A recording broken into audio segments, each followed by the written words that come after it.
Good afternoon, everybody, and welcome to the first event of the Diversity Week of AUK.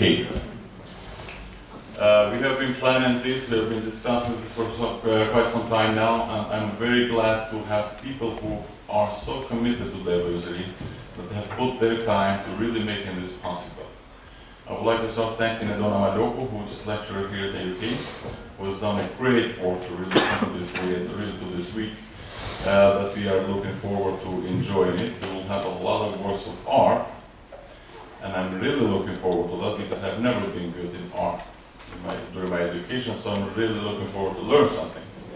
I would also like to thank you, the representatives from the US Embassy in Pristina here, who have also been assisting in this project that we have here, and the main event I have sponsored will be on Wednesday. I welcome, and I look forward to welcoming you all to the event at the National Theatre on Wednesday, beginning at 8 p.m. But there will be so many events during the week, you know, and I'm sure you will not be able to participate in all of them, but I'm sure that you will enjoy at least some of them, that you will be able to attend and all that. Why are we doing this? AUK, it is a diverse environment, you all know. The reason I'm speaking in English today is because not all of you understand Albanian. So English is the language that really gets us together and makes everybody understand each other. We have people from every ethnic group in Kosovo, and we are very proud of that. We also have people from all around the world. The last count that we had people from over 20 different countries. Not all of you speak Albanian, not all of you speak the other language, but English is the language that brings it together, and this is the teaching language at this university. But this is also something that we take great pride of, because you bring to our campus something from your culture. You see me very often to talking with you about soccer, about other things that you bring from your countries, and this is what enriches this university. We all learn from each other, and this is the core value of an American education. I have been educated in the United States. My university had people from over 100 nations, and it was at some point selected the most diverse university in the United States. And I cannot tell you enough how enriching this experience is, because you're learning to accept other cultures, you're learning how to be more open-minded to everything, and this really prepares you much better than this globalized world that we live in today, because you will be able to accept the idea of the other. And you know that denying the idea of the other in this part of the world has really caused a lot of tragedies.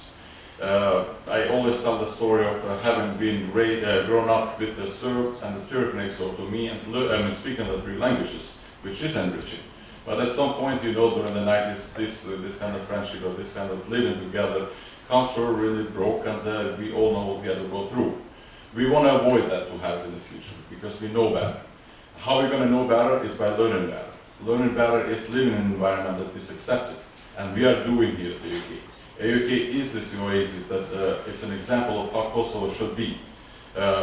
Welcoming and tolerant to every ethnic group in the country, and really working together towards a better future.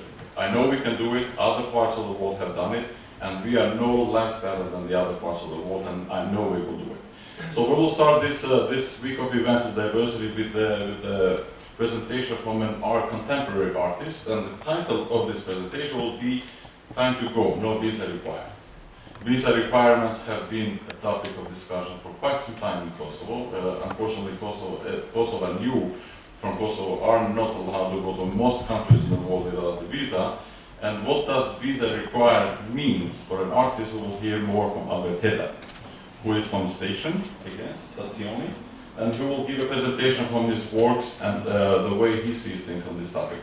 Without any further ado, I really wish you will enjoy this Diversity Week. Give your part, give your contribution to really having this week become a regular thing at the UK. And we will learn more about Mr. Heta now in his presentation. Thank you once again.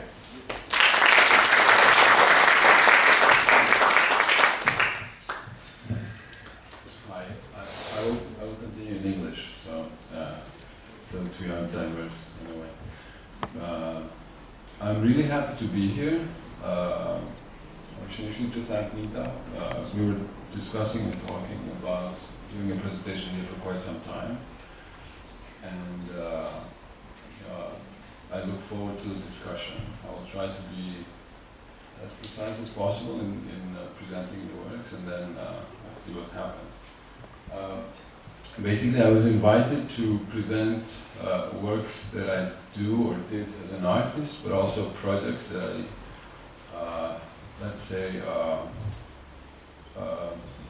implement or sort of directing as an artist director of Station, Center for Contemporary Art, Pristina.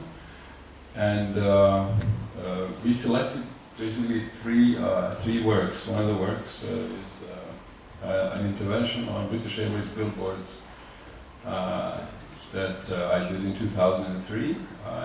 It's called "It's Time to Go Listing, No Visa Required." The other work that I will present is Kosovo Pavilion, Venice Biennial 2005. This was an intervention channel through eFlux, which is a email distributing newsletter platform.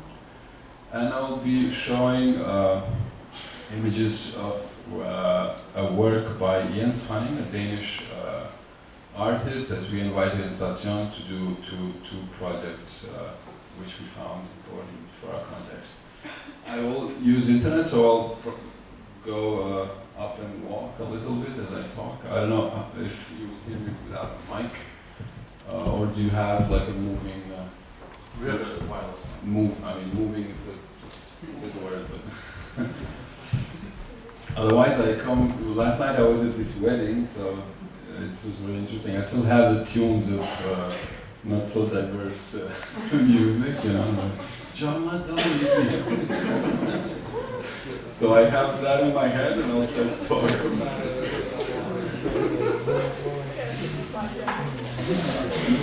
Open stage and then I can take this bit again.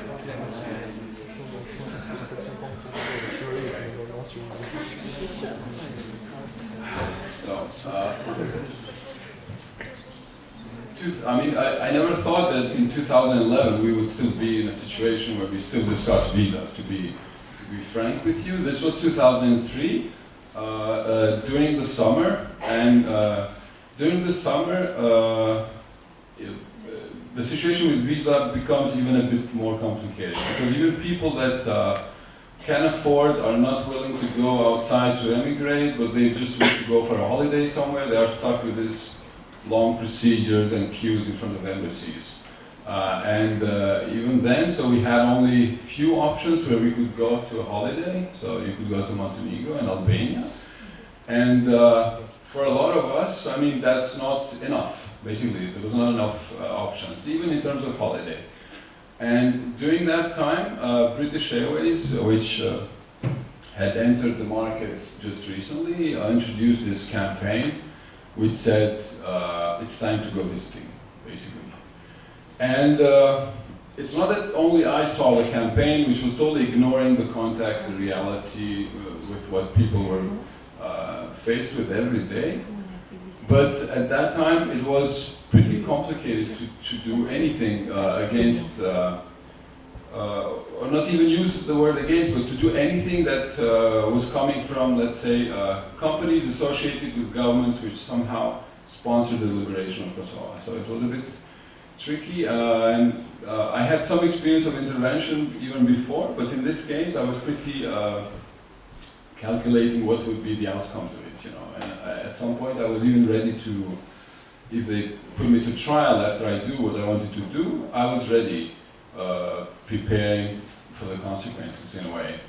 And different options occurred. So what I did after a week of thinking, I designed a sticker, basically a sticker, which would be added to the billboards, and not trying to attack a billboard or anything like that, but just reveal a missing content in the billboard, but visually also improving it, because like it was very blue-white, I mean not so attractive. And the idea was to cover all the billboards in Pristina, but in an action that would not be visible. It would look like a second stage of a campaign. And I'm a designer by background, but I try to be very subtle in the intervention, basically. So but the billboards are very big, high, you cannot do this on your own. So I had to consult with someone that would help me in the process. I found a company which does this postering in the city, but they don't do billboards. And I discussed with a person, and I told him what I wanted to do, and he said, totally I cannot do this. I mean, this is not something that I'm brave enough to do, or anything like that. But you can talk to the people, to the guys that actually do the postering, and maybe if they accept, they'll be okay. So I talked to the guys that were your age, even younger. And all this fear that I had that I'm doing something really dangerous and big, they didn't have any of that. And I explained to them, we just have to stick this, and they said, sure, it's not a problem. I had to pay something very small, and I told them we should do this like late, you know, like 4 in the morning. They said, no, we do it like rush hour, 9 o'clock in the evening, no one will notice. And I was like, okay. And there's a lot of documentation of the intervention, and only in one picture you see me somewhere, and in others I'm just somewhere away, because I'm all the time expecting that the police will come or something. Anyway, so we did all the billboards in the city, and they were assuring me that the glue is super, strong, they cannot take it out and things like that. But around 11 o'clock, the company found out, right? And so all the stickers were taken out. So something like 11 hours or something, they were there. But I had this, what was puzzling me, whether I should go public with it, right, and claim responsibility. And this is what is very important in these works. By claiming responsibility, you also open yourself to another process, right? Possible persecution, things like that, or whether I should just do it and see how it works and never claim responsibility. And this is the difference with sort of engaged art, which I somehow I find myself very often. And and somehow subconsciously I didn't tell to the person that printed the stickers to not to mention my name or anything, so I didn't say anything. And the company, after I found out, the first person that they called to ask whether you printed this was that person. I mean, it was a coincidence, accident. And then the company called me, basically, this renting company, this billboard space company, they called me on the phone. And I know them a little bit, we had this sort of a terrible discussion with them. But through the discussion, I sort of understood that there are some issues which are considered not only personal but economical. The discussion was, you entered in my territory. So economically, the intervention seemed to be damaging for the business, something like that.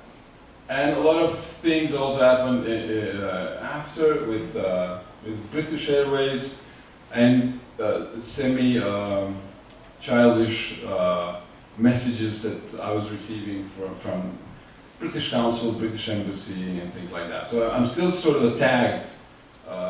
Whenever I want to travel to London, I don't, and it was not the idea to do anything against British Airways, but this total mechanism that exists here of an international presence which sometimes totally ignores the context and behaves like everything is okay. We can do a billboard in English. You have a sort of a English-speaking, reading customer that will get that, and in between there are a lot of people that will just have to ignore it, things like that. And but I will pass maybe to the other project, and then we could discuss some dimensions around this more. And this one.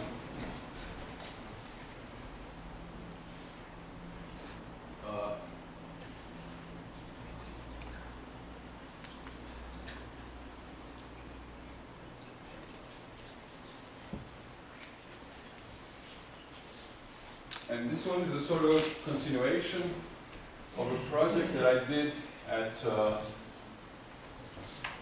Cetinje Biennial in 2004. I was invited by René Bloch, this German curator, and Natascha Illich, both